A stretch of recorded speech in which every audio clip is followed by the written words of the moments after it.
बच्चे ये बात अच्छे से समझ चुके हैं कि अब SBI क्लर्क का भी नोटिफिकेशन आने वाला है। तो चलिए कुछ बात करते हैं। बात ये करते हैं दोस्तों, आपके पास अभी 2 बैंक एग्जाम और 2 इंश्योरेंस एग्जाम है। दोस्तों ये 4 एग्जाम और सिलेबस एक, फिर हम पीछे क्यों, हम आगे क्यों नहीं हैं? जब हम बैंक में ही जाना चाहते हैं, जब हम इंश्योरेंस में ही जाना चाहते हैं, तो फिर हम पीछे क्यों हैं? चलिए कुछ इसी तरीके से इस पे बात करते हैं, चर्चा करते हैं। तो क्या है वे बात जो हम लोग इतने पीछे रह गए? दोस्तों पीछे रहने का सबसे बड़ा कारण कि हम लोग कॉन्स्टेंट माइंड होकर के पढ़ाई नहीं करते। अगर पढ़ाई कर रहे होते तो ये 2 बैंक एग्जाम और 2 इंश्योरेंस सेक्टर के एग्जाम है, उसमें हमारी पोस्ट इस बार पक्का होगी। क्या क्या है दोस्तों, अभी सभी बच्चे अच्छे से समझ चुके हैं कि SBI क्लर्क 2024 के नोटिफिकेशन लगा। और दूसरा जो है दोस्तों, आपके पास एक और बैंक प्रोबेबनरी ऑफिसर, जिसको शॉर्ट में कहा जाता है दोस्तों PO, उसका भी नोटिफिकेशन जारी हो चुका है। तो आपके पास सुनहरा मौका ये है कि आप इसका और इसका फॉर्म फिल कर चुके भी होंगे दोस्तों। SBI क्लर्क का छोड़ करके प्रोबेबनरी और PO का फॉर्म भर चुके होंगे। दूसरा दोस्तों GIC असिस्टेंट मैनेजर और NIACL असिस्टेंट मैनेजर, इस दोनों का भी फॉर्म फिल कर चुके होंगे दोस्तों।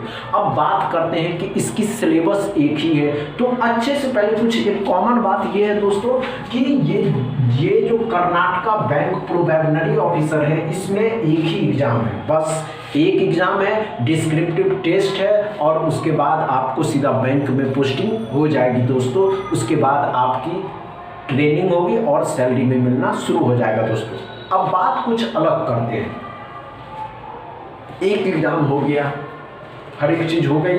अब ध्यान से आप माइंड कॉन्स्टेंट होकर के मेरी बातों को सुनिए। SBI क्लर्क में भी एक चीज पूछा जाता है दोस्तों कि इसमें भी क्वांट जो होता है दोस्तों, क्वांट जो होता है 35 क्वेश्चन।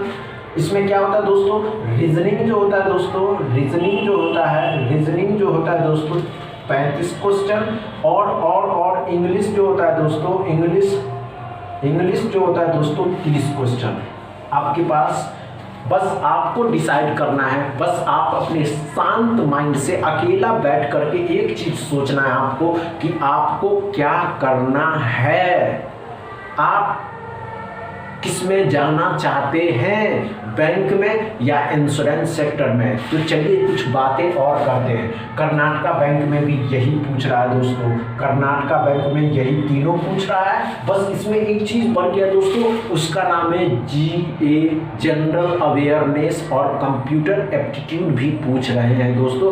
तो बस इसमें क्या है कि एक ही एग्जाम है, जिसके कारण आपसे यही पूछ रहा है। लेकिन SBI क्लर्क में भी क्वांट 35 क्वेश्चन, रीजनिंग 35 क्वेश्चन, 30 और इंग्लिश 30 क्वेश्चन।